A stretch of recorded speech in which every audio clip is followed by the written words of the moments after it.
मेरी कौम सुन लो, ये वक्त है अपने आप को हकीकी तौर पे आजाद करना। चंद ही हफ्तों के बाद एक बार फिर वजीर आजम पाकिस्तान का हल्फ उठाना है जनाब इमरान खान। बिस्मिल्लाहिर्रहमानिर्रहीम। इय्याका नअबुदु व इय्याका नस्तईन। गुजरांवाला, आज मैं सारा दिन आपके शहर में हूंगा और अपने गुजरांवाला के बाशऊर शहरियों से मैं आज आपको आगे आने वाले वक्त का रास्ता दिखाऊंगा। गुजरांवाला, ये याद रखना कि जब तक के कौम हकीकी तौर पे आजाद नहीं होती, उस कौम की कोई दुनिया में हैसियत नहीं होती, दुनिया में इज्जत नहीं होती, उसके पासपोर्ट की दुनिया में कोई कदर नहीं होती। क्योंकि गुलाम कौम ऐसे है, जैसे मौलाना रूमी ने कहा था इंसानों को कि अल्लाह ने जब तुम्हें पर दिए हैं, अल्लाह ने जब तुम्हें परवाज के लिए पर दिए हैं, तो क्यों चूंटियों की तरह जमीन पे रेंग रहे हो?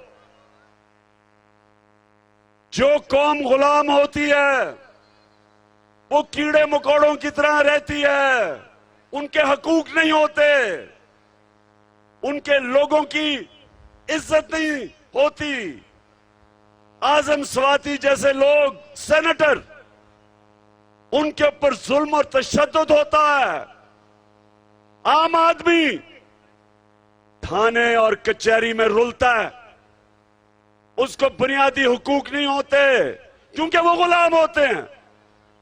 उनके फैसले बाहर से स्क्रिप्ट मिलती है कि आपने रूस से तेल नहीं लेना क्योंकि सस्ता तेल मिल रहा है हिंदुस्तान को रूस से, लेकिन गुलामों को इजाजत नहीं, पाकिस्तानियों को, कि सस्ता तेल रूस से लेके महंगाई कम करें, क्योंकि गुलाम है।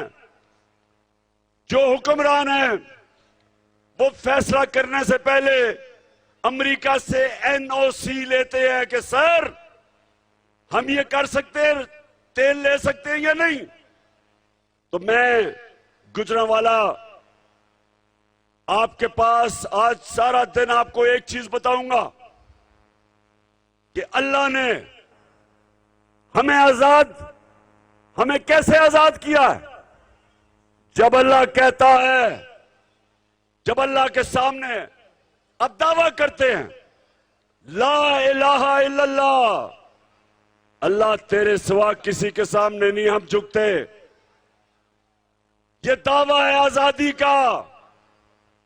और जब फिर हम किसी सुपर पावर के सामने घुटने टेकते हैं, मेरी नजर में ये शिर्क है। जब एक किसी पाकिस्तानी शहरी को तशद्दुद होता है उस पे, जो आजम स्वाति शहबाज गिल पे हुआ, जो अरशद शरीफ को मुल्क छोड़ना पड़ा और कत्ल किया, शहीद किया उसको, क्योंकि वो हक और सच पे